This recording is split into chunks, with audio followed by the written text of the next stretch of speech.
Careful what you say or you'll get too big.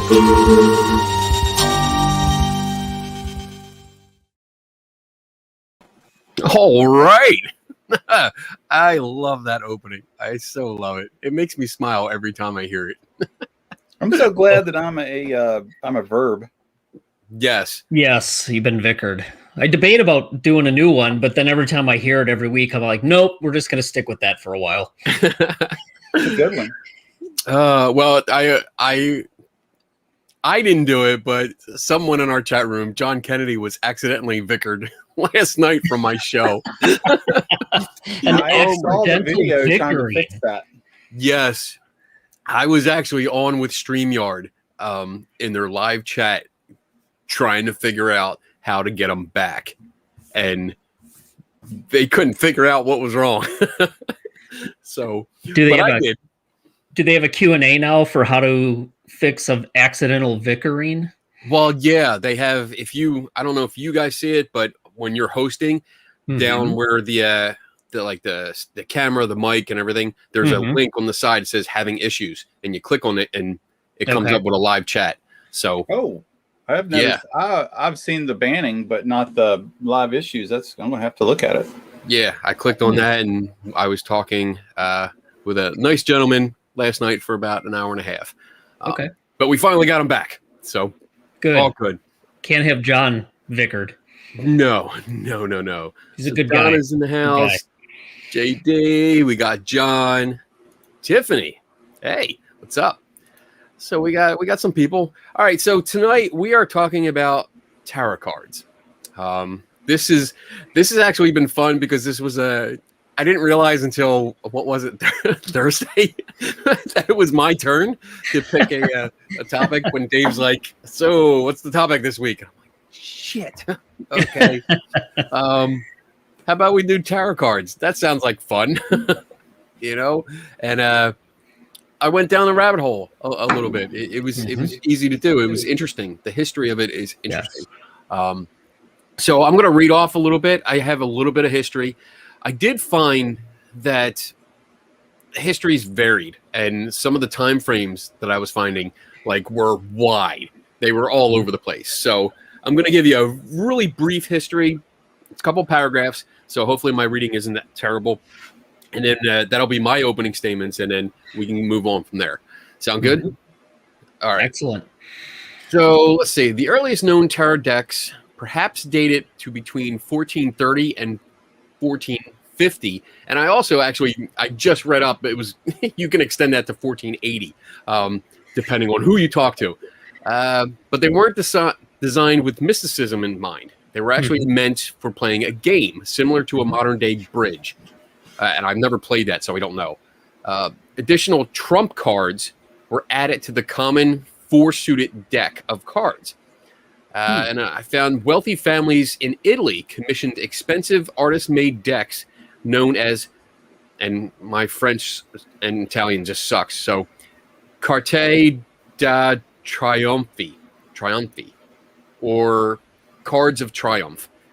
These cards were marked with suits of cups, swords, coins, and polo sticks, which eventually changed to staves or wands. And courts consisting of a king and two male underlings. Tarot cards later incorporated queens, trumps, which are wild cards unique to the tarot, and the fool to this system for a complete deck that usually totaled about 78 cards. Today, this suit of cards are commonly called minor arcana, while trump cards are known as major arcana. By the 18th century or mid-18th century, the mystical applications for cards had spread from Italy to other parts of Europe. In France, writer Antony, oh my God, I hate trying to pronounce other people's names. Antony Court de Gebelin. I apologize to him because I know he's rolling in his grave. But he asserted that the tarot was based on a holy book written by Egyptian priests and brought to Europe by gypsies from Africa. He wrote this in an essay he wrote in 1773, but he provided no evidence of this at all. The book was called the Book of Thoth, which is interesting to read about. He believed that ancient Egyptian priests had hidden the secrets of the Book of Thoth within the images used in tarot cards. Let's see. Later on, teacher and publisher Jean-Baptiste Aliette wrote his first book. Shut up, Tim. Wrote his first book on tarot in 1791 called Attila. Ooh, la art. Oh shit! I'm so glad. I'm gonna copy this and put it in the chat room. You guys can figure it the hell out. But basically, it meant Atelier, the art of reading cards, and the name Aliette was created by using it. It was a synonym. It was basically so the title of the book, I'm sorry, was Atelier. And that was the author's name backwards, which is pretty cool. I like that. That's cool. So, yeah, he just reversed his surname. According to these writings, he first learned divination with a deck of 32 cards designed for a game called Piquet, along with the addition of his special card. This type of card was known as a significator, and typically stands for the individual having their fortune read. He published his own tarot deck in 1789, which is believed to be at least one of the first designed specifically as a divination tool. And he is known as one of the first people ever to make his living reading tarot cards full time. So that's the basic idea, the basic history, and then it goes into more modern era. And I'm sure I'm missing something because it was a bigger rabbit hole than I expected when I went down here. It was much bigger than what I thought. I mean, there's Yes. a really rich history to it prior to the occult. Right. Yeah. There's a lot to it. It was unbelievable. And yeah. And it's no wonder foreign countries think we're dicks with the pronunciation that we all, and I'm not going to say just Kenny, I can't pronounce foreign names and words for shit either. So it's not just Kenny. So I just put that name in the chat room. So That's right. everyone Just else, put it in the chat room and we're Go ahead. good. We're good. Let somebody else try it. but I did. My family's Italian. I grew up listening to Italian, and I'm not going to try that. Ain't happening. I noticed that like the most common deck contains 78 cards, but there are other decks depending on what country they're from, what time, Yes. that have like 64, 54, 92, 36. So there's all different numbers. There's all different interpretations. There's different images that are used based mostly on the region where they were developed and designed. The people that designed them too, what their hobbies were, what they were into. So there's a lot going on here. And so I'm sure we're going to be able to fill the next hour or so easily with just discussion among this stuff. So I'm going to pop it around. I'm going to go over to Dave. Okay. Yeah, I dug into the history and realized there is a lot to it, a lot of different parts of it, a lot of different interpretations, a lot of different routes to go down. So I quickly got out of that because there were so many different parts of it. I did get distracted and found two different studies that hopefully we'll get to, and I can talk about those later. But as far as the history, I found very similar things to you, Kenny. There's dates that, depending on where you look, the dates are different. I did find similar things. I think I settled on the 78 cards, the 22 major, the 56 minor with the 4 suits of 14 cards for the minor. with the cups, the pentacles, the swords, the wands. Tarot originally and playing cards, I found that they seemed to originate at about the same time. At least a couple of the sources I looked at stated that. The earliest surviving tarot cards date back to 1450. But I think that date, you said something like 1430 to 1480. That overlaps with that. And then they were used for divining by 1540, and actually playing cards. One of the sources that I looked at, they said playing cards, just normal playing cards, were used for divining back in 1540, and then tarot cards followed shortly after that, which I thought was pretty interesting. So I'm like, well, next time I get tired of playing poker or whatever, I'll just start divining with whatever cards I got laying around the house. I'll just make shit up as far as what the king, queen, and joker means. But then after the end of the 18th century, tarot was used pretty much extensively for divining. And I'm just making major, I'm not getting the detailed dates that Kenny had, but I'm just making major, more broad dates here. And then Roma popularized them really for fortune telling. And then I found a couple interesting things. The Hermetic Order of the Golden Dawn, they were saying, and I found this interesting, that they were not to tell fortunes or the future, that it was more for, let me try to get this. It's the most powerful sources of information come from within, and the tarot aids in coming in contact with one's higher self. So they didn't even talk about telling fortunes or really divining much. It's just kind of getting in touch with your inner self. And then they talk a little bit about the question of open readings and how they work, and you get into things like synchronicity, or are you projecting your subconscious thoughts on the cards and interpreting that way? And then you start talking about how does it actually work? The subjects, by touching them, do you transfer, get ready for your first drink tonight, your energy to the cards? Or is the person doing the reading, if you get into the paranormal part of it, are they using some psychic ability to read you and project onto the card? So that's kind of all I have for my opening statement. And the rest of it, I spent time trying to understand the two studies that I read.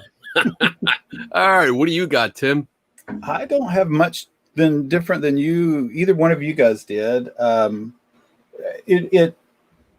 The history varied between 13th and 14th century between Egypt and Italy, but more so it seemed more credible, and more resources I found it came from Egypt over to Italy. So one of the things that I did was I actually stumbled across a game theory take on the origin of tarot cards, and basically they did one of the most popular games that you played with tarot before the 1700s, where the mysticism, or the 1800s, excuse me. And it's basically, it reminded me, I don't know if anybody plays spades, but literally that the way they described it was a game like that. And you know, each person got 14 cards, you put 6 in the middle, you looked at your hand, you saw, you predicted how many other cards you could take based on the number, the power of the card. Mm-hmm. And then you would turn tricks. You would get trumps. I'm sorry, you'd get tricks. Yeah, turning tricks. What the hell? What kind of card game are we playing here? It's well, I mean, it is sinful, so we're on the right track. So it wasn't until later that the major arcana came out. But what I thought was interesting was basically the major arcana was just an add-on. It was like when you're playing a video game and there's a new suit or a new weapon that comes out. Right. And you want to buy it so that you can be better than the people that you're playing. So it was an add-on deck. So it was an expansion pack. It was an expansion. Like Cards Against Humanity. That's it. Yeah.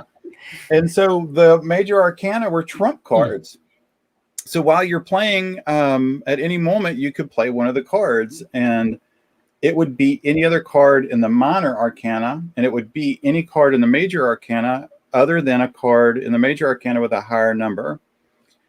That's it. Right. It was just a game. And like you said, people loved to. They had different cultures had their own variation of the cards. They had variation of games. They had a bunch of different games. It's just like card games today. They had this deck and they just made their own games.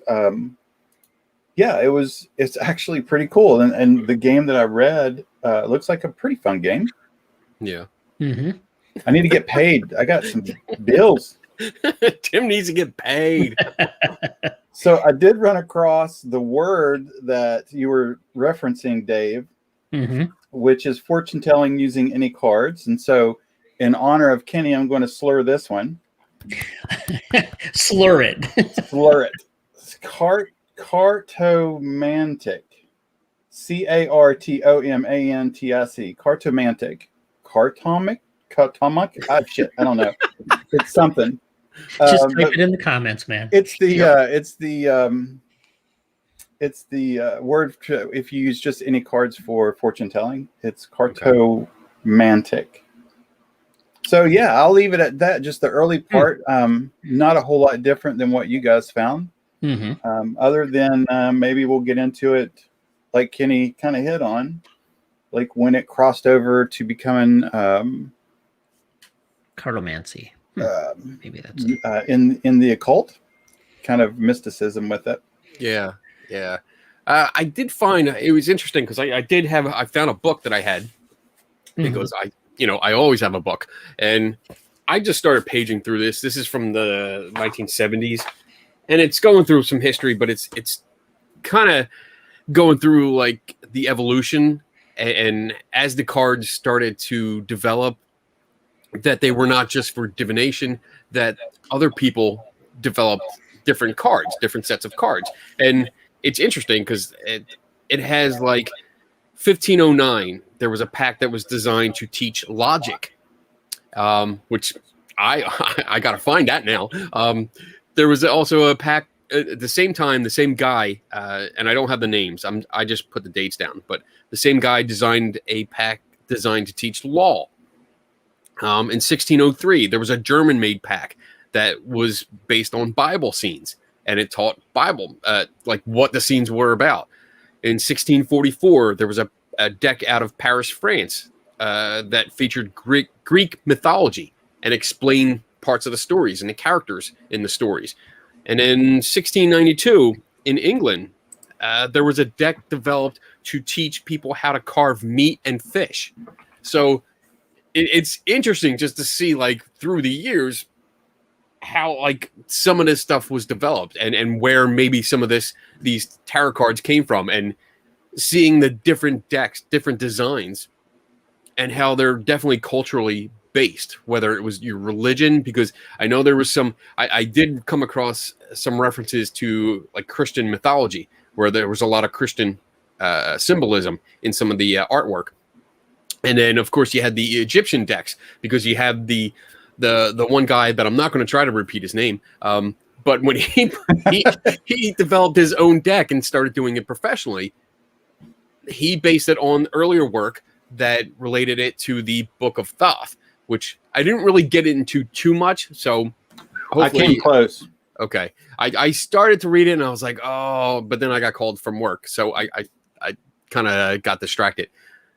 But there's a lot of Egyptian influence on those designs. So it really got down to the region and who was,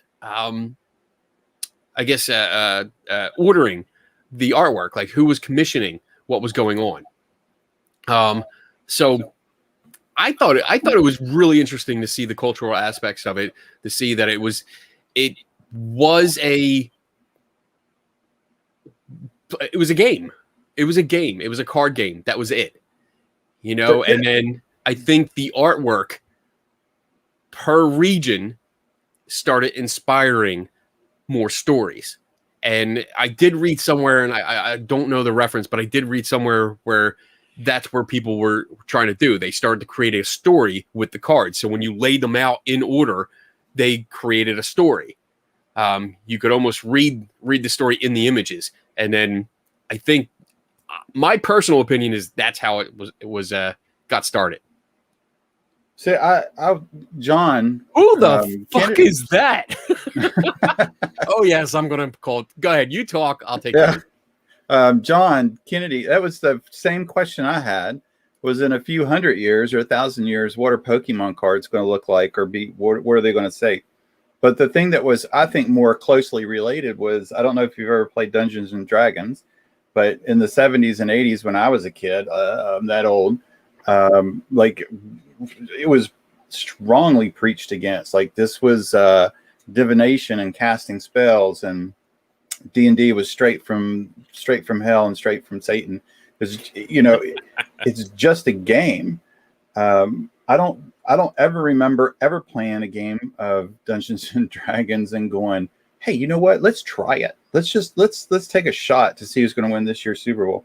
I don't know. It was nothing. It was just fun. Like you spun a dice to see if you got stabbed or if you won or if you lit. That's it. I kind of makes me think that this deck or these decks and this type of cards just ended up getting right around the 17th century. Card games, I have it here just in around there, card games in general for gambling, betting, became preached against, started to become a sinful testimony, I guess, in church.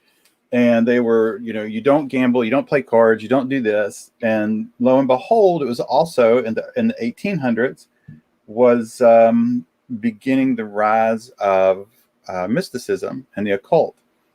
And that's where you came in with that guy's name I won't say, but he managed all on his own with no other reason than just I guess he wanted to. He tied it to that book of Thoth and began talking about hidden Egyptian symbols and the gods of Egypt, and it was incredibly powerful, and there was a history for it. And I think typical human nature, and I would wager, I can't really say without actually looking at it, but I would wager that regardless of the century that you're in, when something becomes banned from you or you're told you can't have it, we all were. When somebody tells you can't have it, I mean, that's the first thing people are going to go do. They're going to go. It becomes more fascinating when you're told you can't do this. So I kind of think right around the time of mysticism and the occult began to uprise, which is also a time, coincidentally, I read, esoteric period began, which is, just a secret knowledge. It's small groups of people that have secret knowledge. And what another great way to play right into secret, like Masonic groups, secret groups that have these hidden knowledges that only they have. And you have to become into their group to get this bestowed upon you, if you're even allowed in. It was just this amazing time around all this stuff, and the tarot cards were just like perfect. I mean, if you just look at them and you can imagine some of the different drawings and the different decks that they had, they look fantastic. They look amazing. I mean, some of them look downright creepy. Some of them had, the skulls and the skeletons and death and the devil. I mean, it just fit right into all that. I think it was just a perfect time. I mean, just your background alone. I mean, when we can look at the cards and it's like, oh yeah, you can pick out so much symbolism out there in these cards. Yeah. I mean, I totally agree. And I think you're right. Because I did read too that there were friars and priests that were starting to speak out against it and cut it down, like saying, no, this is the devil's work. You can't do this. You can't do this. And I mean, you don't tell me what to do. Like, I'm going to do it anyway if I think it's fun. So yeah, I mean, I have a pile here of tarot cards, even Miss Cleo. But yeah, I mean, I can see people taking it underground, so to speak. It's like, all right, we're just going to do this. We're not going to tell anyone about it. And it starts taking on different meanings because now you have influences from different people. And I I want to just mention that the Book of Thoth is, because I didn't know what it was until I started reading about this.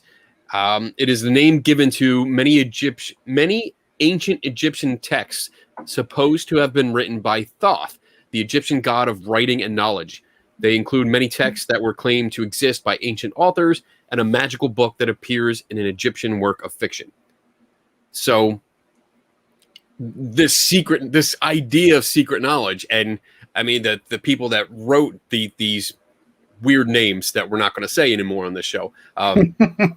These people that wrote these papers had influence. You know, they put it out there and they associated this magical kind of theme with these images. And I can totally get it. I can totally get how that would grow. It reminds me a lot of the Ouija board.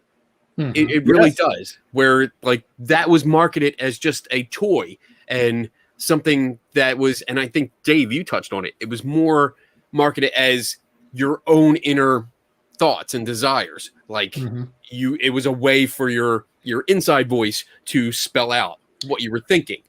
And interestingly, the studies that I'll talk about, the way they design the studies are very similar to the way they design the studies for astrology and psychics. Face-to-face tarot readings versus not doing face-to-face readings. And I know you're going to be shocked that the results were similar. I can't wait. I thought it was really interesting, though, that they designed them very similar to psychic and astrology readings. It was fascinating because they obviously looked at it and said there's got to be this face-to-face component where the person doing the tarot card readings is picking up on cues, or they're very good at looking at the person. And even though you might go through the process, of them, touching the cards, they feel like they're connecting with the cards, and they're not telling you what the topic or issue is that they're thinking about that you want them to do the reading on. Right. They're communicating, or they're picking up on cues from you, and then they're tailoring the reading to that, or they're just providing very vague and general statements. So the Barnum effect and all these other things that we've talked about with astrology and psychics, that it comes up again in these papers over and over again, and the results are very similar. So I just thought it was really interesting that they've expanded that type of work into tarot cards, which it's all well and good to say it's bullshit and people, it doesn't work, but for them to actually do the studies and repeat that again, it's interesting that the same concepts keep coming up. Right.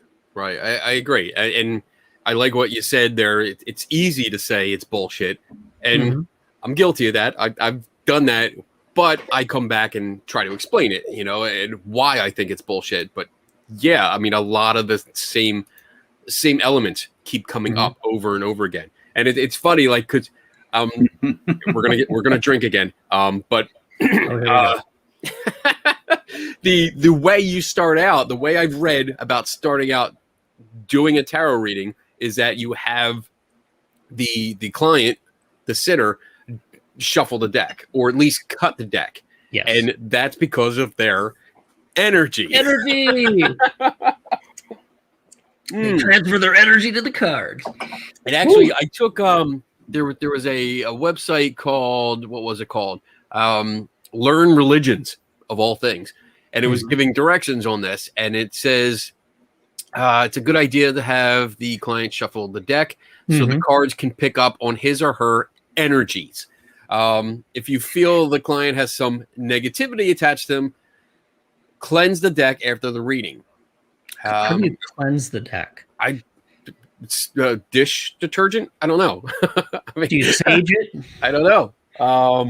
And it goes on to just say, like, if you really don't want them to shuffle the deck, maybe they got cooties or something. I don't know. At the very least, you should allow them to cut the deck into 3 piles. That's an interesting thing, because one of the studies, they talk about that fallacy of personal validation, to accept generalized personality sketch as a true of themselves and not others. And they talk about readings and things that are vague, modal, or favorable. And they make a specific point with the tarot that it being specific to the individual, because the individual actually touches and handles the cards, which makes them feel like it's more specific to them then, because you've connected with that deck of cards. So there's a real psychological thing going on with that as well. Yeah. Yeah. I mean, yeah, that personal interaction, that personal connection that you have. And I've done it like every time I've sat for a reading, because I've gone to the psychic fairs and I sit down when they have like the $10 or $15 special. And it's always like, here, you know, you shuffle the cards. Okay, I'll shuffle them. Or you cut the deck. You have to touch them. And I get, I kind of touch on what you mentioned before, Dave, is that it really leads into cold reading. And I don't know if we're getting too far into it or we're jumping ahead, but when I do have readings, I see that combination of cold reading and storytelling, because you're getting the storytelling elements from the cards themselves, because they all have meanings. That they have at least two meanings, because they have a regular meaning, and then if it comes up reversed, it has a reverse meaning. So, which is not necessarily opposite, just different. So I think you go from, I had it written down here, you can have either 78 meanings or 158 kind of meanings, depending on what you're doing. So I see a lot of story elements that can start with the card, but as they're looking at you and as you're nodding, you know, or whatever you're doing, the story continues and continues to be written as they're getting cues from you. So that, yeah, I kind of see it as both storytelling and cold reading together. But again, I think I'm jumping ahead. Yeah, it's a mix. We got this. Yeah. It's fine. So I just want to make sure. I saw that someone in the comments said that I was going to be making money turning tricks with Uranus. Well, I do see one of the cards behind you says you're the tool. So okay. It didn't say minus. So one of you two is up. But I'm going to get paid for it. So work it out amongst yourselves. Oh my goodness. Poor Tim. He is truly the butt of all jokes. Oh, but I'm bummed. All right, dad jokes. One of the interesting things, I mean, besides the shuffling of the cards, which is usually done by the client, I looked up the layouts, and I figured there should be some kind of standard thing, and there is, but there isn't, because I found at least 7, at the very least. Well, actually, I found 6 named methods to put the cards out. So 6 different layouts that were named, but also found custom. So basically, all the sites that I went to, looking up how to do layouts, said that you could do, there was a basic 3 card, there was a 7 card horseshoe spread, there was a pentagram spread, there was a Romani, I'm going to say Romani because it sounds better. Spread, there was a Celtic cross layout, there was a year ahead, and these are all involve different amounts of cards, like either 3, 7, what else? 6, 21 cards. Yeah, I think I found a 5 diamond or something too. They were all over the place. So there's no one way to do it, which just that opens it up even more to how involved do you want this story, and that's what I keep coming back to. And I know people that probably do this are going to get upset, but it just sounds like a story that writes it. It sounds like, you know what it's this. I just thought of this. Have you ever read those? They were like choose your own adventure books. Where you read a couple pages and it says, well, if you want to do this, turn to page so-and-so. If you want to go this way, turn to page so-and-so. And you're going back and forth around the book. So has anybody ever looked at all the different methods, or at least collected information on how frequently different people use different methods and what's the most frequent one? Because I see Tiffany put, I learned the 10 card spread was the real one. So okay, so maybe you did learn that by whoever taught you, but who and how many people use what method? Right. Yeah, I would be how common interested is to that? know how many people used what.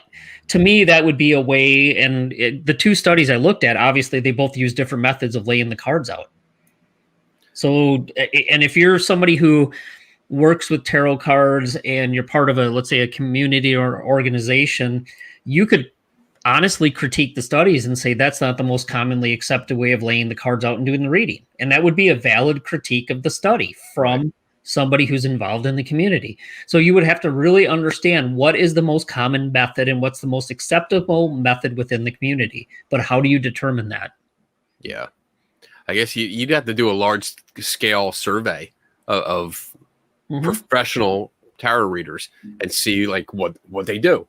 Because I've had, even looking at these layouts, I've had readings where people just take the cards and they literally like put them out on top of each other. They hold them and they put them down in front of them and they flip them over each one at a time and just read off the story. And I'm like, okay. And then I had a guy, I think my first tarot reading, and I actually wrote an article about it because the guy never looked at the tarot cards. He pretty much put them out, and he was. I shit you not. I had a psychic in New Orleans do a reading like that one time. He just put a card out, and then he said something, put another card out, and said something. I'm like, you're not even looking at the freaking card. What the hell? This guy put out a bunch, and then was going like this. Well, he had to look up what they meant. He wasn't looking at him. Oh, he was checking his text messages. He was just texting someone, and I'm like, you got to be kidding me. But he was reading it as if it was rehearsed. That's how it came off, like something you memorized, and you were just reading it off. He wasn't looking at the cards. There was no cues. It'd be really interesting to see if you took all the different layouts and readings to see if, for the same person, let's say you took 5 different card layouts and see if you got the same reading. Yeah. Just to see if it's similar. To me, these are just like would be fun little experiments to do if you had nothing but time and millions of dollars in funding. Just to see if it's consistent. We're open to millions of dollars in funding. Let's do just in case anyone's listening. Yeah, definitely would do that. So I think I heard you mention the pentagram layout. Yes. I don't think that it's any accident that they would have that in there as well. Because to me, that just kind of it would add to the psychological. I don't know. I don't want to say stress but you would play on some potential religious beliefs of the person that was getting the reading. So it would intensify. It would cause a little bit of concern. It would disorient, not necessarily disorient like you couldn't walk or drive or talk, but you would disorient your thinking, because if you did have a religious background, some of your brain power would be going and dealing with, am I going to be in trouble for doing this? Right. It raises the stakes. It puts a little bit of stress on the brain. And I had said I met someone, oh yeah, that'd be good. 3 tortured souls thing. They'd all be like beer. Different alcoholic beverages. Coffee. Oh, we could have a card that was the Vickard card. Oh, yeah. This means whatever situation you're in your life, you're getting kicked out of it real freaking soon. Yeah. So anyway, I just, I had mentioned, I met someone when I lived in Nashville that did, loved to do tarot readings, and she liked to do an upside down cross. I think with 10 cards. I heard somebody say that 10 cards thing, but she liked the 10 cards, so she would do an upside down cross. And so immediately when I would watch, some people would say, "Why are you doing that upside down?" And I don't know. I just think it's a very good. I think it's a very good tactic. So hold up, Tim. She would turn it upside down, or isn't it? Because what I was reading was, depending on how you shuffle it, you just lay them down, and if it's sideways, upside down, or a certain orientation, that's how you interpret it and read it. It's not up to you to put it a certain way. She laid them out. She laid them out. Yeah. Okay. Because I thought it was how it was in the deck after you shuffled them. You laid them out exactly at how they were in the deck. And that's actually how they did it in the studies too. They noted the order and the orientation. And that's how they did the readings. And there's obviously people in the chat here that know more about it than I do. So, put your comments in and let me know if that's right or wrong. Yeah. I'm just curious. One of the things I read about how you flip the cards over, you have to do it from left to right. You can't do it up and down because that would flip the card from how it was. Sorry, I didn't mean to interrupt you, Tim, but I was just curious because it seems like there's a specific way you have to do this, right? You would think so. Okay, sorry. You would think there's a specific way you would have to do this, right? Okay, so Tiffany, that's what I've heard for readings. How you flip the cards is supposed to be consistent. Yes.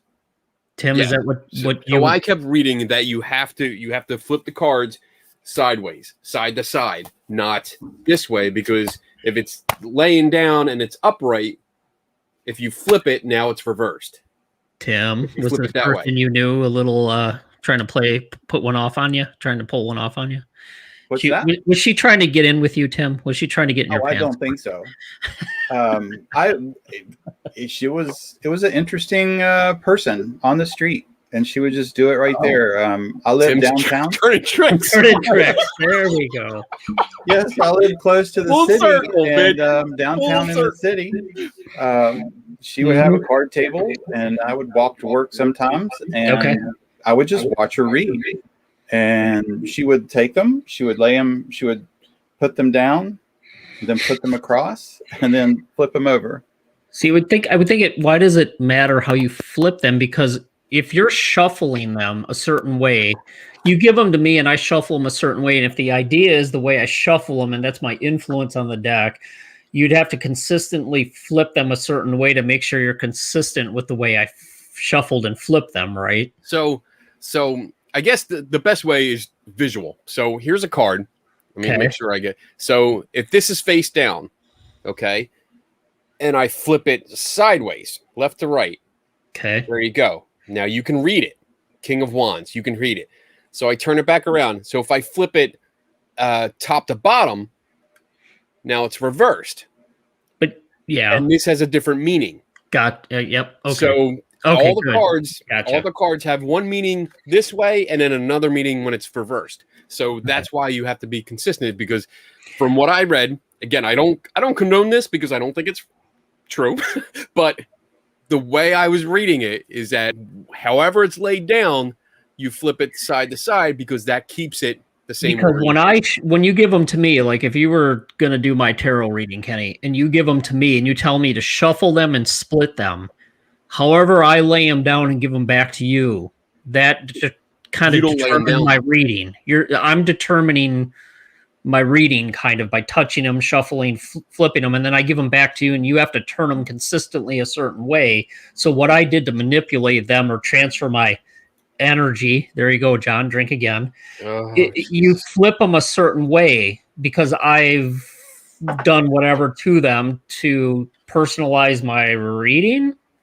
Is that the idea? So this is good. I'm trying to understand this. Me too, because as you say that, like, all right, so if I have this deck, which is my awesome Penny Dreadful deck. Donna says nope. Okay, I'm wrong. So if I shuffle these, okay, go around and I shuffle these, I have them now. I hand them to you. Mm-hmm. Then it really we have to pay attention. Do you take them like this and then deal them that way? Or do you take them and go like that? Because now you're facing them. Because if I hand something to you, this is facing me this way. They're facing you the opposite way. So do you take them and turn them around and say, okay, now I'm going to put them out? Because as far as I read, the sitter doesn't deal out their own cards. They just shuffle. No, the sitter doesn't. They shuffle and split them. Right. The sitter shuffles and split them and hands them back, which to me, because it's the three of us and we can be dicks. We really should have a we turn them. We take half of them. We turn them one way. We take the other half, turn them another way. We flip them. We turn them. Right. We shuffle them. Then we give them back a certain way, and we watch them. And then they're supposed to turn them consistently one way. So the way I've shuffled them and turned them and hand them back to you should be determining my reading. Correct? Right. Okay. Right. Donna said nope, and Tiffany said no.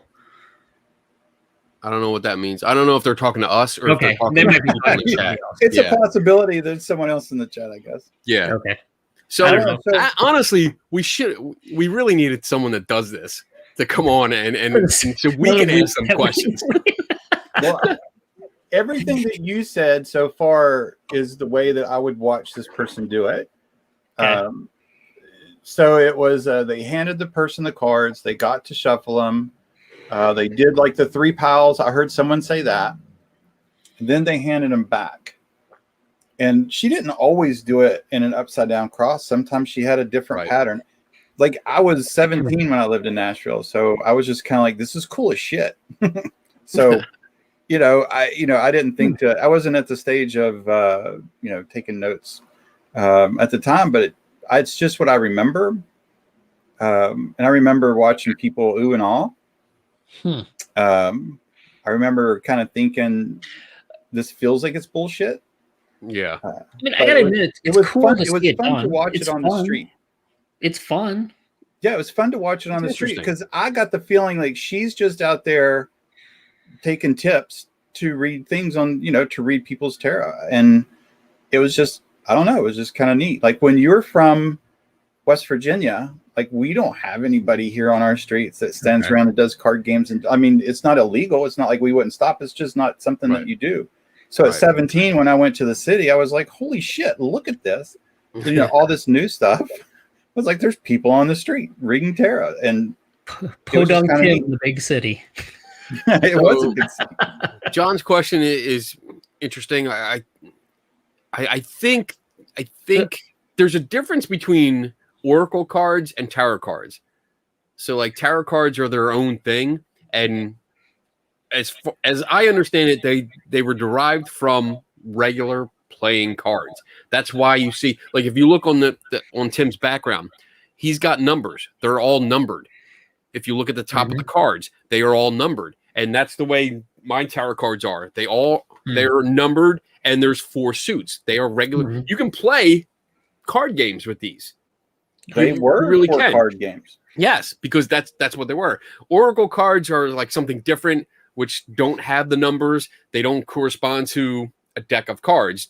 They have their own meanings and stuff. So I think you could actually use a regular set of playing cards, like as we know it, a modern day deck of cards, because it's 4 suits. It's all numbered. They have the court, the king, the queen, the jester.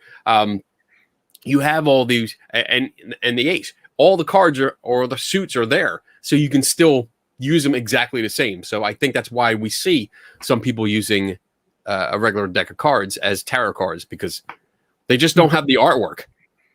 Unless you have the deck of cards that I have, like Star Wars and stuff like that, because I'm a geek. Star Wars. So the cards behind me are the major arcana. Thank you. Those are the booster pack. So when those came in later, they actually began to get their own meaning. So apparently they're broken down. I had this very nicely in another presentation that didn't work. But the Fool is just the person that, according to the card game, the Fool has its own set of rules and can do pretty much anything it wants. But this is supposed to represent now the life journey that someone would take. So the Fool is you starting out very new, brand new. And it ends with the World, I think, at number 20. And that's when you finally reach your destination. And all these places, depending on the cards, are the situations, people, and the spiritual events that you're going to meet along the way. Okay. So I did notice that, because like I paged through this deck of cards. I never really did it except for just looking at the images. And I never really noticed it until like all of these, this set of cards, this section is cups, it's pentacles, swords, and wands. But then I have your major cards, which have no suit. And these are all the ones that are like the High Priestess, the Empress, Strength, Justice, the moon.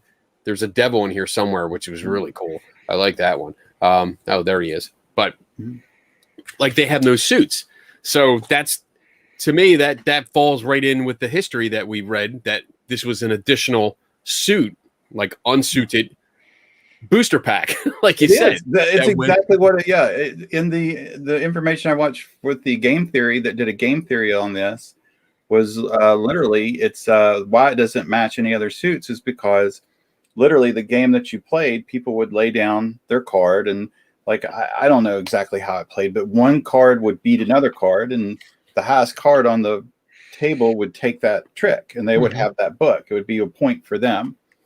So these, if you get one and you're shuffling, you can lay down on that book, and it beats no matter the highest card in the minor. It takes it, so you win it. The only thing it doesn't beat is a higher major arcana. So it's basically Tarot War. Yeah, that's it.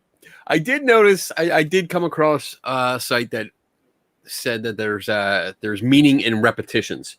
So I guess when you lay out your cards in whichever of the 6,000 different layouts that you can choose from, that if you have many swords, if there's a lot of sword cards, which is a suit, there's conflict and strife. If you have a lot of wands, there's big changes coming your way. If you have a lot of pentacles or coins, because I guess pentacles and coins they're interchangeable as a suit, then you have financial issues. If you have a lot of cups, there's love and relationship issues. If you have a lot of the major arcana cards, then the client's question could be controlled by other people rather than themselves. And then if you have many eights, I found this fascinating. If you have a lot of eights, change and forward movement in life is predicted. And I think the many eights are associated with Christian mythology, but I didn't have time to get into that. So if anyone in the chat room knows about that, please comment. And then the last thing is, if you have a lot of aces, powerful energy of the suit's element. The energy word's killing us tonight. Yeah, I'm feeling good. It's not a shocker. Excellent. I'm running out. Oh my goodness. Boy, all right, take a break so Tim can get more alcohol. Let's see. Yeah, we'll do this question and we'll take our break, and then we'll come back and we'll see what we can finish up. So, John Kennedy, from what I've seen, isn't the card that is pulled just an interpretation of what the reader puts on it? I've seen the death card mean different things. So, from my perspective, I didn't have a chance to go into that. Like all the cards that I have back here, like all these are different sets of tarot cards and oracle cards and stuff. I didn't have the chance to go through and read like the instruction booklets and compare what meanings of like specific cards were. But I'm going to do that after this because now I'm fascinated with this. I want to learn more. So I don't know. I would venture a guess and say yes, it's the interpretation. I think it has a basic meaning. I think it has two basic meanings, depending on if it's reversed. But I think it's part of a story. So, I mean, honestly, everything that I'm getting from reading up on this is that these cards represent elements of a story. So each card is that individual element. So when you bring it up, it's that interchangeable story thing. And it's almost like a series, like a television series where each card is an individual episode, but you can almost flip them all around. There's no continuity. You don't have to worry about continuity. They all have their self-contained stories and you can flip them around. That's how I see it. So when this question comes up, yes, I think it's the interpretation of the reader based on the story element from the card and what they see from you. Which is interesting when you get to the studies where they do a reading and the people, they'll have them shuffle the cards and then the people aren't in the room and the tarot reading will write out the reading. and then they'll go to the people, the participants, and they'll actually give them everybody's reading. And then they'll ask them, one, identify yours if you can, and then identify and rank all the other readings as how much they relate to yours, to what you think would be contained in yours. And guess what? They can't pick theirs out. All right, so it's pretty interesting. Tim, you got anything to add? Nope. Okay. All right. I'm ready for a break. I've drank a whole lot of coffee because of this topic. Let's take our break. I will put the where's the comment? Let me take the comment off, and then we'll do the break, and we'll come back and we'll get to Dave's studies, and we'll get into that. So, break in 3, 2, 1, go.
All right. All right. Everybody's back on time. Like these topics with energy in it, I'm gonna have to get one of those things. Either Depends or one of those whatever the things are that strap onto the side of your leg, and you can just. We're gonna be in a see me kind of smile and go. It's all good. We're gonna be in a detox unit together. Yep. You need a stadium buddy. Do our show from yeah. Hello, my name is Tim. I'm a 3 tortured soul. Welcome, Tim. And we use the word energy a lot. Oh. Yeah, we can't help it. It just comes up, and yeah. So I wanted real quick before we get to your studies there. Mm-hmm. I have 2 different versions, okay? Because I'm going off of, I think, Bob's question about the cards, asking about the death card. So I have my Penny Dreadful instruction booklet, and I have this other instruction booklet that came with a fortune-telling kit that also had palm reading cards. So the one death card says for upright, end, mortality, destruction, corruption. Also for a man, the loss of a benefactor. For a woman, many contrarieties. I don't know what that word is. For a maid, that's interesting. I thought that was interesting. For a maid, it means failure Maid? of marriage. Yeah, maid, like M-A-I-D, a maid. I don't know. I would expect it means like maiden if it was like a young lady. But this, I'm kind of going with like a housekeeper kind of thing. I don't. Am I wrong? I don't know. But it says failure of marriage projects. If it's reversed, it means inertia, sleep, lethargy, petrification, and hope destroyed. That's odd. So I'm going to read from the other one. The interpretation is, if it's upright, you are entering a growing phase. Acknowledgement comes slowly. No one will offer a helping hand unless you beg for it. Don't take no as a final answer. Avoid self-pity. Get rid of some old habits. Stop doing anything that doesn't feel right to you. If it's reversed, the card suggests you are egocentric. Be prepared to lend a shoulder and a handkerchief. Ask for a favor and offer one, too. Setbacks and delays are likely. This is a great time for healthy escapism. Honesty brings rewards. So these are two completely different interpretations, as I see it, with the same card. So I guess it depends on who created the deck. You know, it really does come down to that. It really means like, okay, you know, whoever made up the rules. So that's it. So if we do a 3TS deck, we can pretty much say whatever the fuck we want. And it doesn't matter. No one can call us on it. So perfect. There you go. We'll work on that in the background. Another right, revenue Dave. generator. What do you got for studies? All right, the first one, which is the newer one, testing the validity of tarot cards. Can we distinguish between a real and a control reading? This one was done by Zan and Chris French from the Anomalistic Psychology Research Unit from the University of London. It was presented at the Parapsychological Association Convention in 2004. What they did with this one, they took 30 people and they did a real reading and a control reading. So the first thing they did is they wanted to know their level of belief in general paranormal, different types of paranormal phenomena. So they gave them the Australian sheep goat for belief. It's just if you're a sheep, you're a believer. If you're a goat, you're a non-believer. So they assessed that. And then they, it's interesting how they did this. They had an experimenter come in and they gave the deck of cards to the participant and they had them shuffle them. And then they gave the cards back to the experimenter and then the participant left. And the experimenter then randomly decided, am I going to take the 5 cards off of the top and put them in the diamond shape? They decided to do the 5-card diamond. Okay. Which is the way you're supposed to do it, which would be considered the real reading.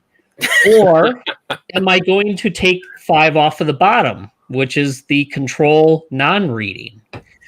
And then after they did that and made that decision, then they would call the participant back in and they would have the other tarot reader come in and actually do the reading.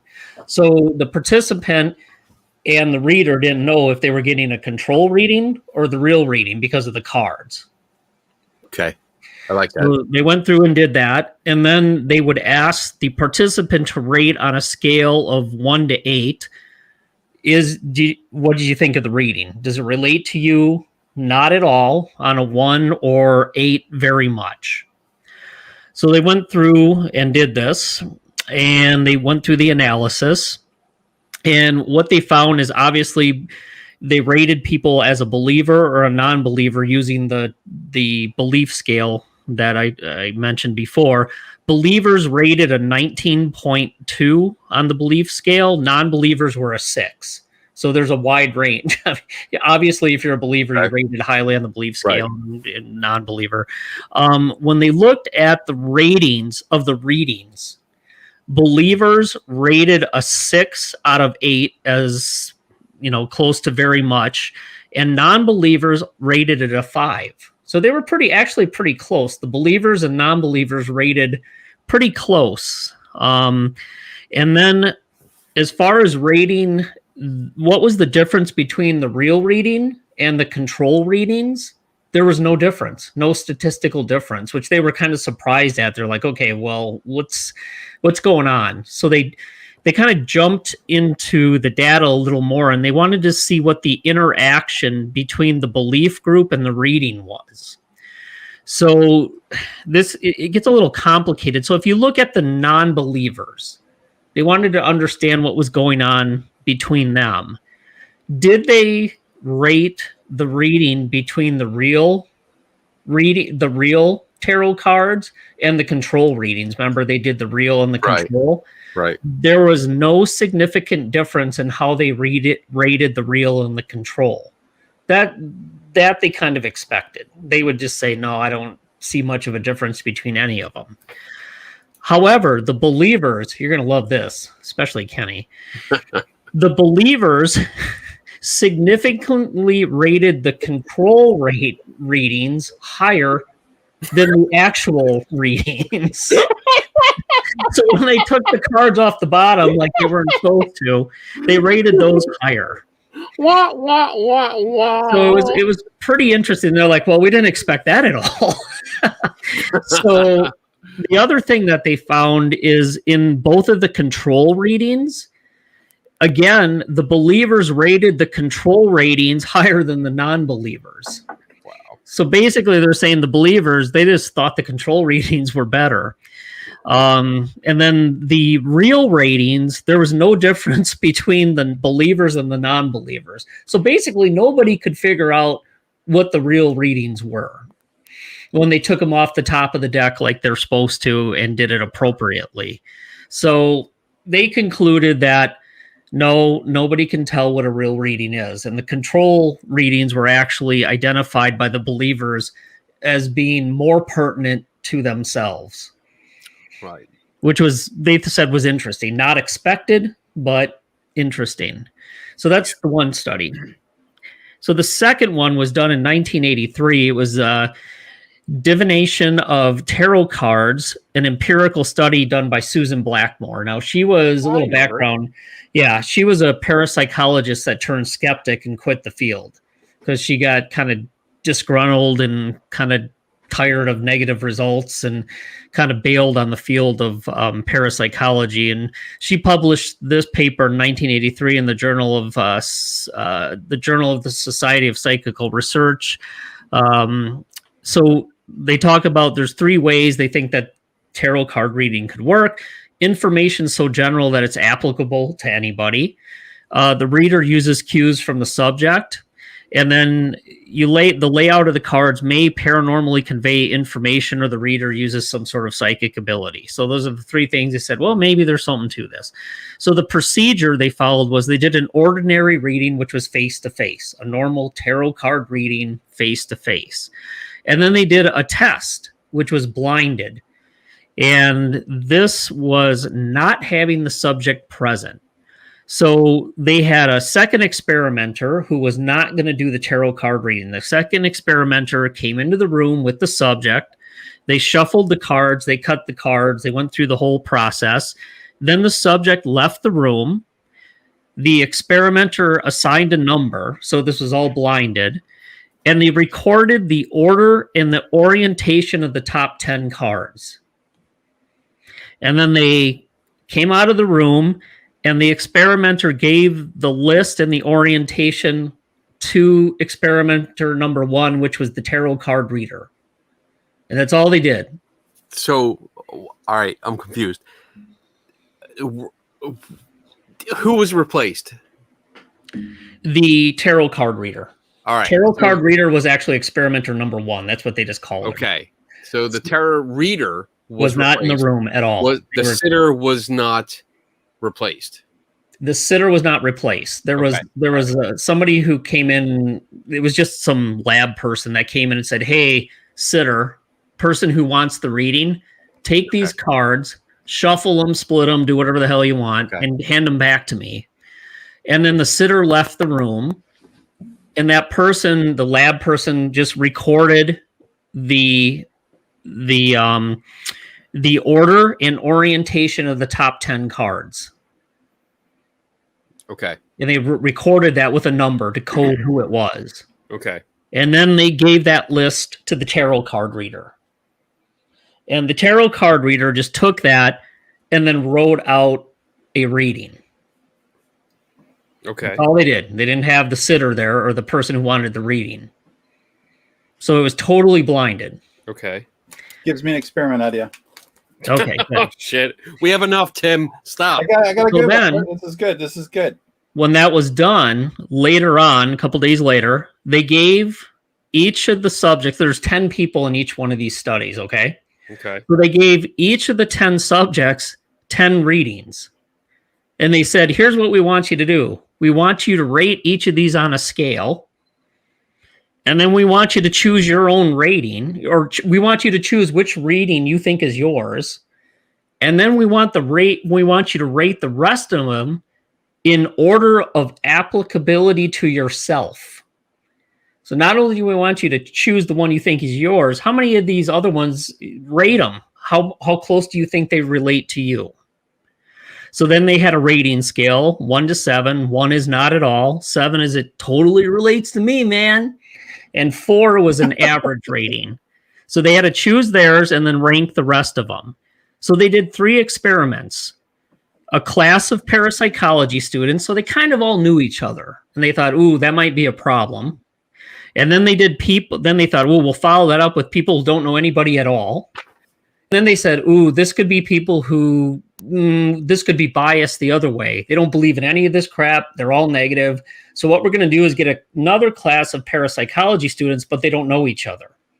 So they did 3 different groups. So it was a group of 10 parapsychology students in a class who knew each other. Then a group of 10 people who didn't know each other at all, no interest in parapsychology.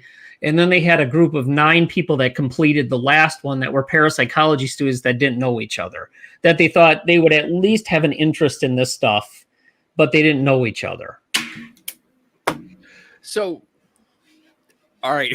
It's a complicated study. The first study, I followed along. The second study, I don't know if I'm just too intoxicated or what. It's a group of people that they recruited through a newspaper ad. Just Okay. said, we need a group of people to do a study. And they didn't know each other at all. My big question is, does each participant, because each participant had 10 readings and there were 10 participants, does that mean they had to go through 100? Each participant had 1 reading, but they got to rate all 10. Ah, okay. As I thought you said that each participant had 10 readings. No. Okay. Nope. All right. So there were only 10 readings altogether in total. Right. So Okay. there's ordinary readings and face-to-face readings, and they mixed it all up and they determined some had an ordinary, then they had a face-to-face, or then they had a face-to-face and then an ordinary. So they mixed this all up. So nobody really knew when they were going to have their reading and whose it was. Okay. So they only had 1 reading, but then the ones where it was the test one where it was blind, all they did was shuffle their cards and then they're out of there. Okay. And then they wrote the tarot card reader wrote it out. Okay. So And there then were 10 people in the group, and then they got a copy of everybody, all 10 readings, and they had to pick out their own and then rank the other 9, or they had to rank all of them and say how applicable they were. okay. All right. That reminds me of what we did with the horoscopes. You have 12 of them. Rank which one you think is yours, and then right. rank the other ones relative to what you think. Right. So believe me, I had to read this 3 times because I'm like, what the hell are they talking about? All right. So what were the results? All right. So here we go. The results were, so experiment number 1, the ordinary people, the ordinary readings, they ranked it as a 5.7. So out of the scale of 7, they basically said, we think that 5.7, That's how applicable it was. But then when you go down, and that's face to face, right? Face to face. The ordinary was face to face. What does the 5.7 mean? Like what? 5.7 out of 7 saying it was applicable to them. They thought, hey, that does apply to me. 5.7 out of 7 scaling. I'm really struggling with this with these numbers. Okay, so they gave it a score. They said on a scale of 1 to 7, 7 being completely applicable to me, how well do you rate this reading? For themselves. For themselves on a face to face. Okay. So they said, it's a 5.7. Okay. Average of 5.7.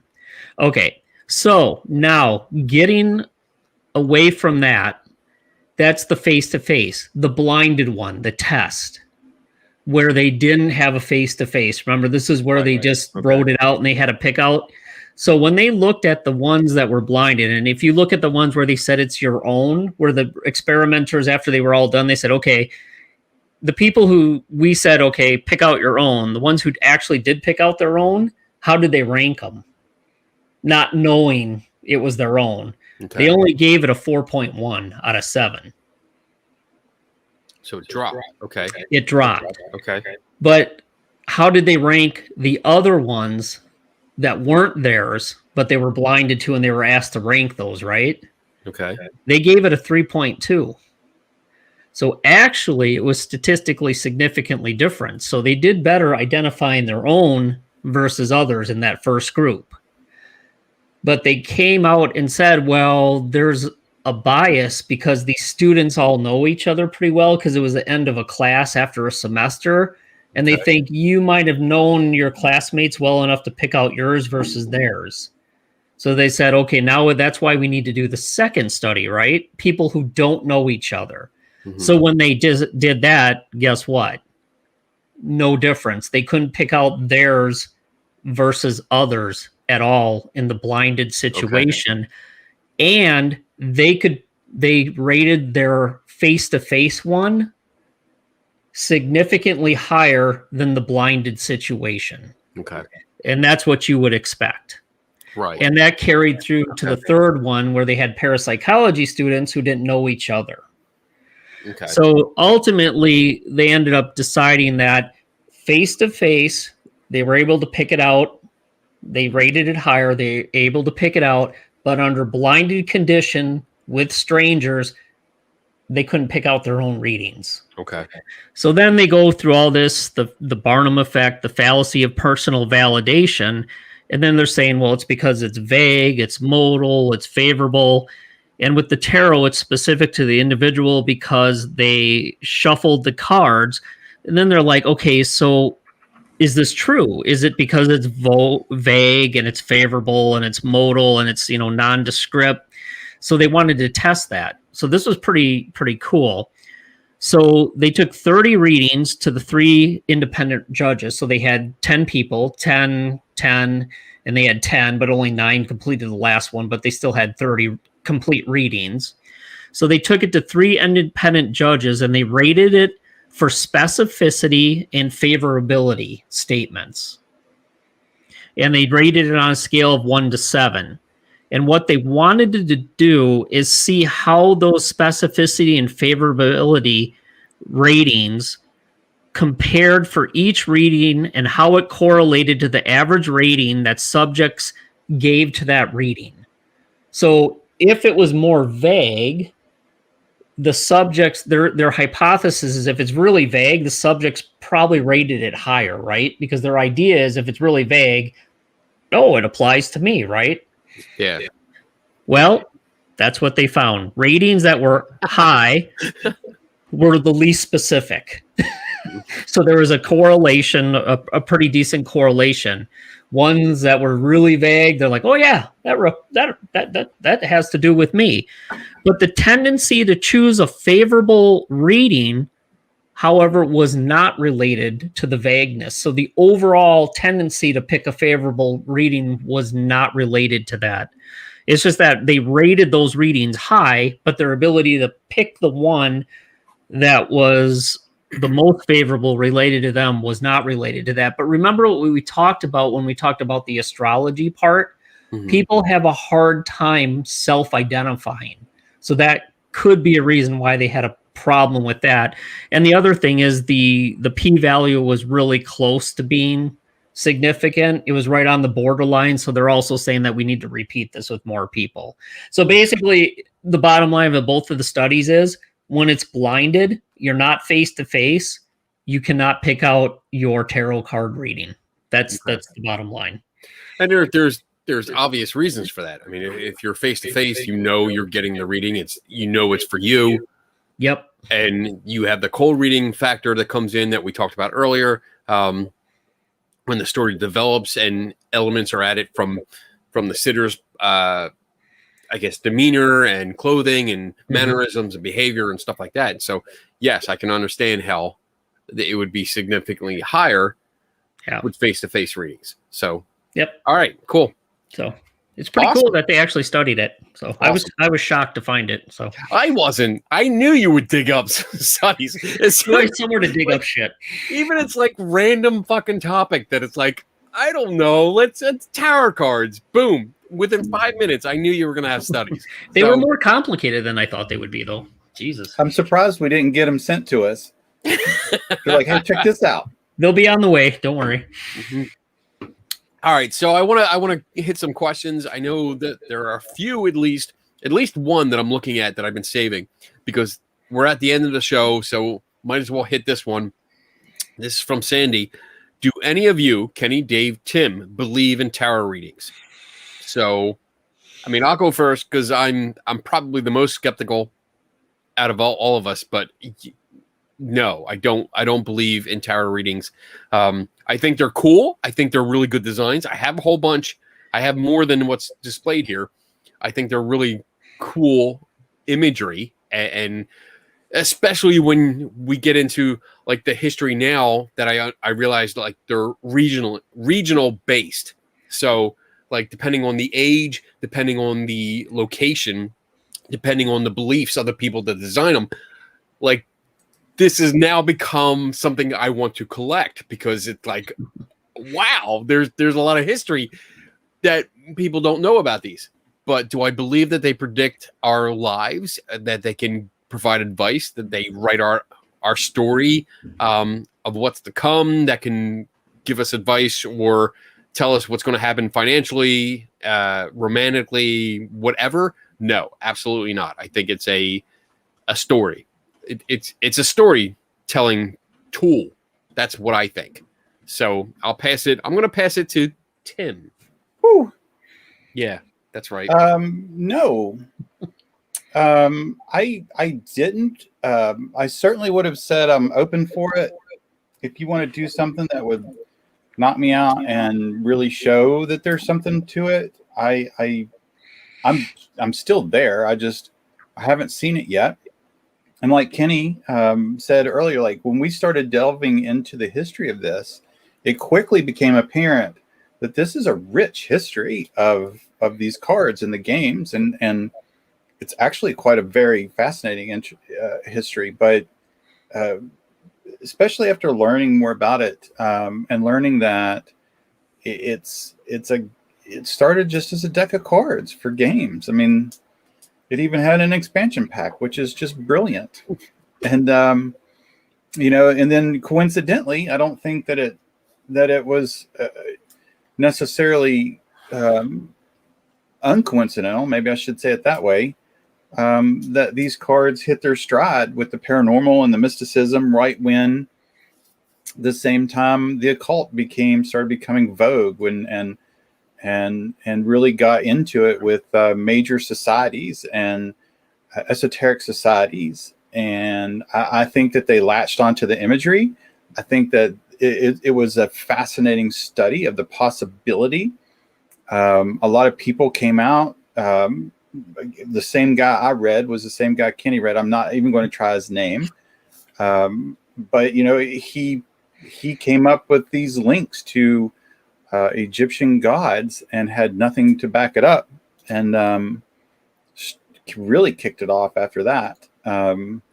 I just kind of think it's a game that's played into it. I don't think there's anything other than just the history of it, and the magical part of just humans being humans and people being people and loving to do, lack of a better word, exotic, kind of crazy, fun stuff. You know, messing and dabbling in stuff that you're told not to dabble in, and I think that that's probably just it. I really don't think that there's anything either good or bad, either positive or negative, using or reading or trying to do anything with cards. Dave? Paranormal nature wise, no, I don't think so. They talk about the potential for synchronistic concepts, but that's really hard to prove as far as divining and predictions and telling what's going to happen. I don't think so. I mean, handling the cards, transferring your essence. I didn't use energy. Oh, there it is. No, because at least the two studies that we talked about, they were actually pretty well done. I thought they were pretty well done. They're fairly complicated, and they show similar things that we looked at for astrology and psychics. When it's blinded, if those concepts of what we talked about, handling them and having an impact on that, it shouldn't matter if you're face to face or not. If you handle it in that concept of transferring and getting a reading that has to do with you are true, it should have been seen there. It's not. So that part of it, I don't think so. But is it cool? Is it fun? And honestly, if somebody's really good at reading you and your body language and how you're reacting to it, and maybe if you're good at projecting your subconscious and interpreting what you're seeing on those cards and the images and interacting with the person doing the reading, I think that's probably possible. It's a really cool potential psychology issue and exercise, but that's probably all it is. But personally, I love the history of it. I love the idea. It's really cool how it's developed from a card game to something paranormal. And I've had readings done before. It's really cool. I love the imagery. I think it's a lot of fun, but I honestly don't see anything paranormal about it. I just don't. Cool. And I usually am a little more open-minded about this stuff, but I've just not seen it with the cards. So sorry. There was definitely, I noticed Tiffany Larson had made a comment about the tarot cards help her sort through her thoughts and problems. Excuse me, the liquor alcohol is kicking in. Yeah. So there was something that I read that I was going to talk about. Didn't get to, but Carl Jung, a psychiatrist, pretty famous psychiatrist a long time ago, actually did a lot of work with tarot cards, tarot card readings, and studying them, and kind of came to exactly what you just said. It's more about the person looking at what they're given, and then it helps them do not self-evaluation. I'm not sure, intrinsic. So you do intrinsic assessments, and it's just a way to help you. You kind of, I guess, if you would take, for lack of a better word, if you're like me, a little ADD, and you begin on a thought process and you can't stay on the same thought. If you have a way to set down your thoughts and you only have 4 thoughts and 4 predictions or 4 things that are going on, you can focus better. So you can focus on a card, and it gives you a way to focus on what's going on in my life that I am reflecting in this card. And it's very good. Well, I can't say it's very good, but it seems to correlate very nicely with what he had talked about. So, yeah, I mean, when I saw that comment, I thought, wow, I mean, that's right where Carl Jung was heading with it. I think this is a great comment. I mean, I'm looking at this now and I'm like, wow, yes, because as we talked about, these are story elements. Each card is a story element.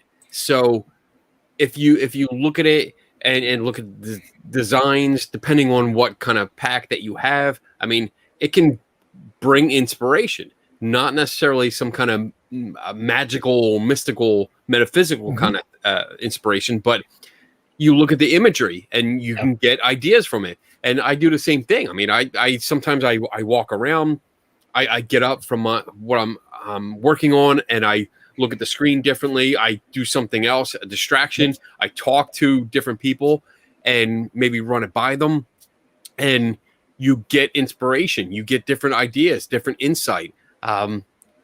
So yeah, I can see how they can help, because they do have that story element, and you can look deeper into the imagery and say, okay, yeah, maybe I should think about this a little bit more. Maybe I should reflect upon my life and decisions and stuff like that.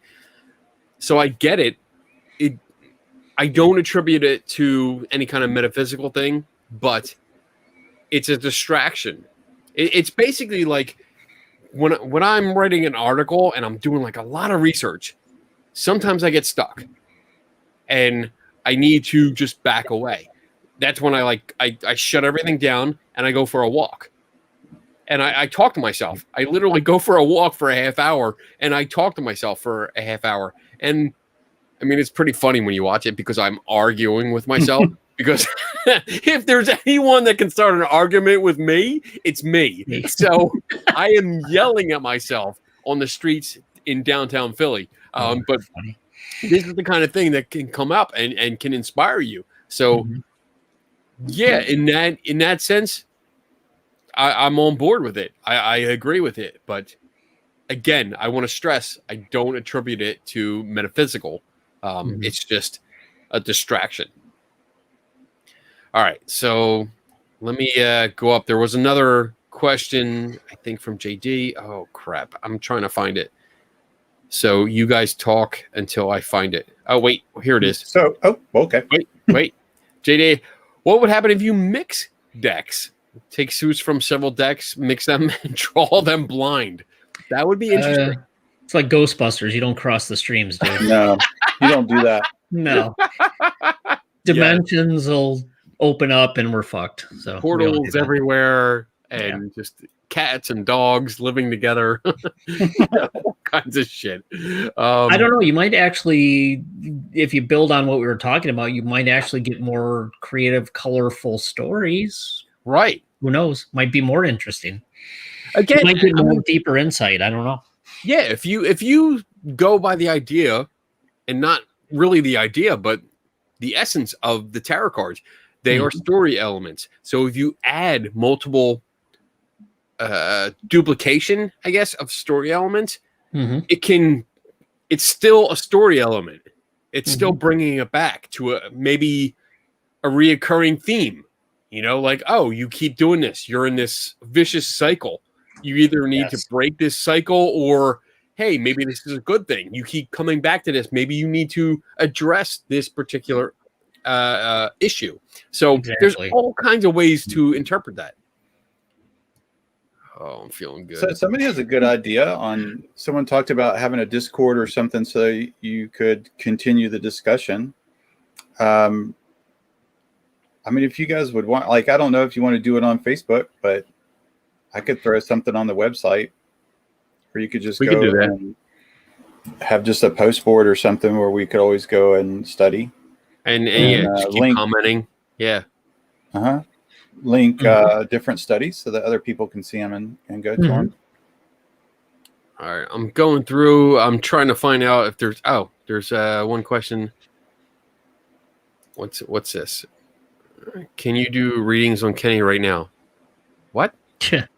Yeah, I'll do a reading on Kenny. Dave knows me. Like, you don't understand. He needs to drink more. No. No, I don't. I'm That's pretty my conclusion right now. You'll be lucky if I can close the show. So you guys don't understand. Like, we talk every single day. It's nonstop. Nonstop. We're going back and forth. We're talking jokes, discussions, whatever. So we're always talking.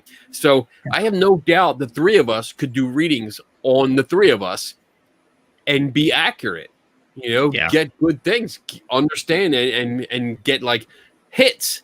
And then maybe like if we get misses, I think they would be like very slight misses, but we could spin it to make it a hit. So yeah, Here, I'll show you. Just case in point, Kenny, pick a finger. Go ahead. I already know what it's going to be.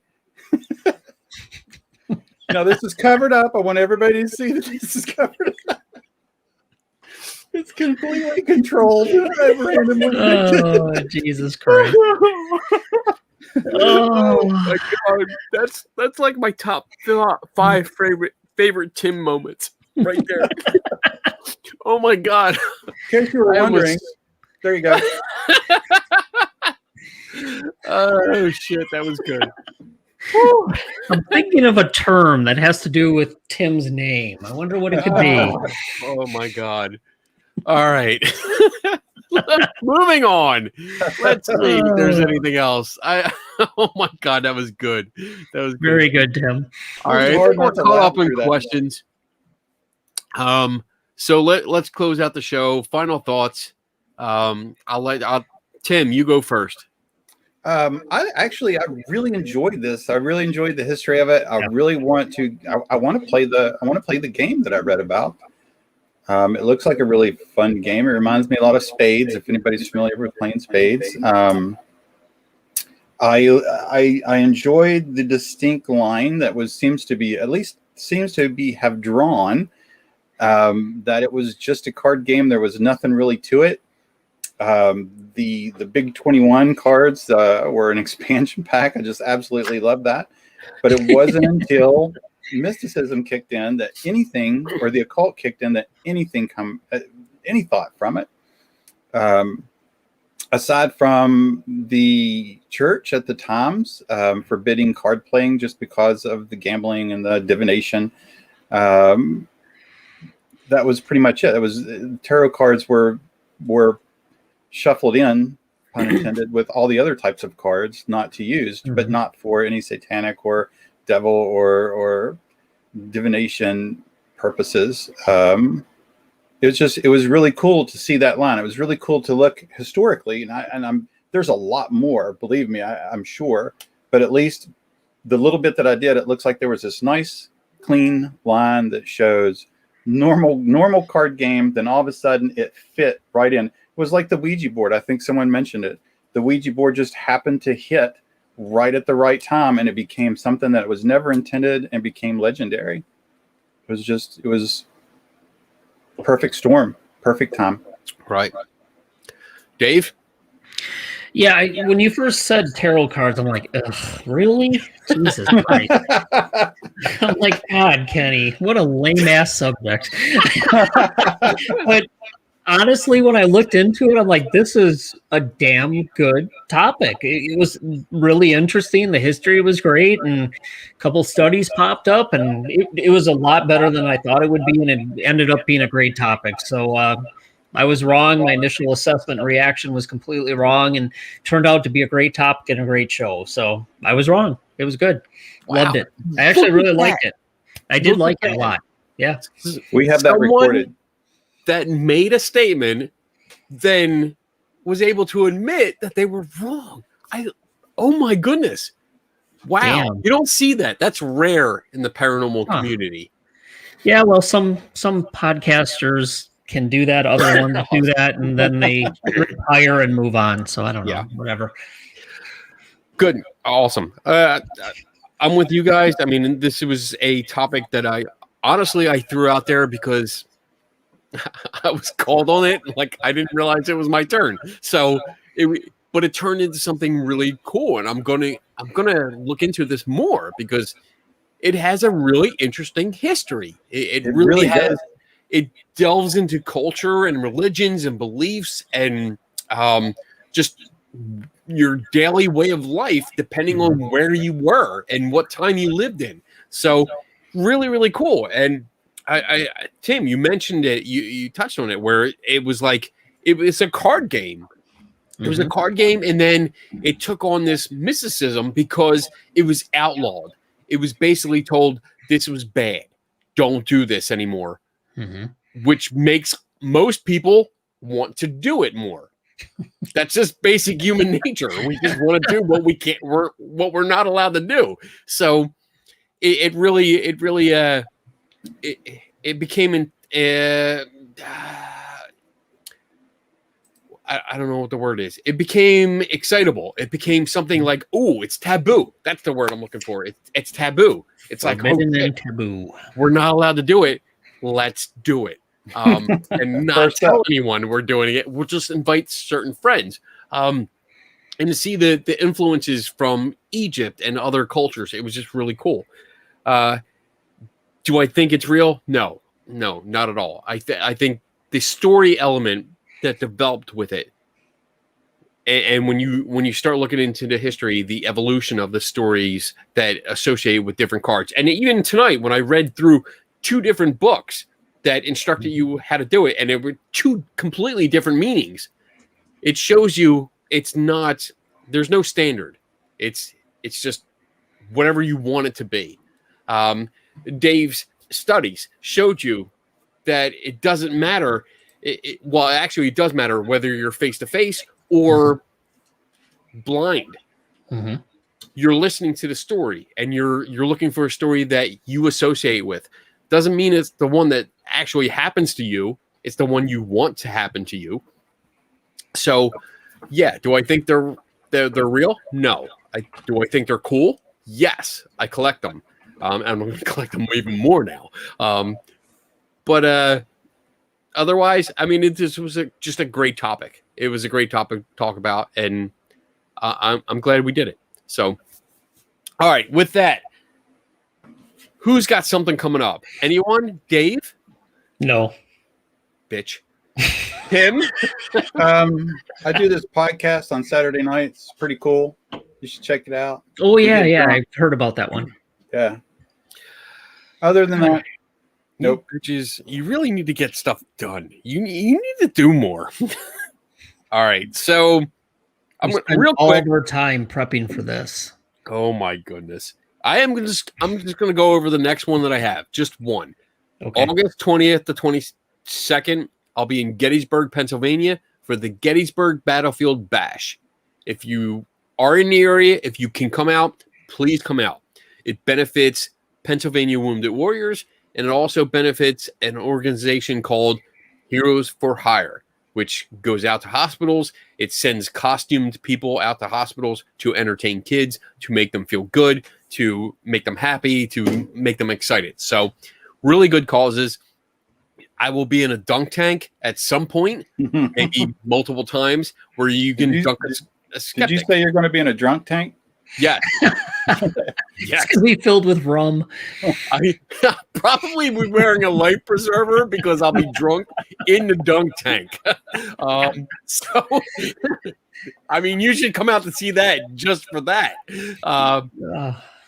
But yeah, come on out, hang out. I'll have a booth up. My wife will have a booth up, but you can come out, ask me questions. I'll have various testing devices that I usually have. Maybe I'll have some stuff from my mystery museum up, and you can play with the toys, and I'll be doing question Q&A kind of stuff throughout the weekend. So there you go.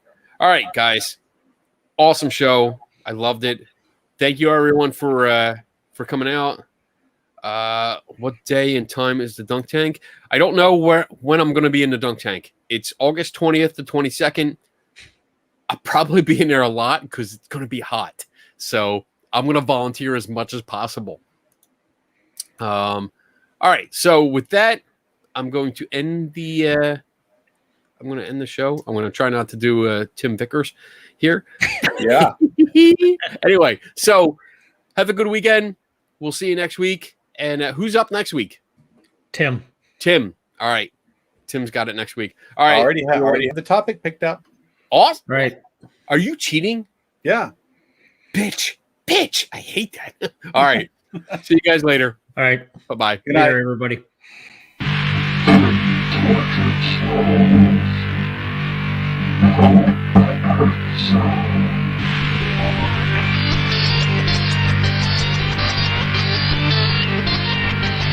Go.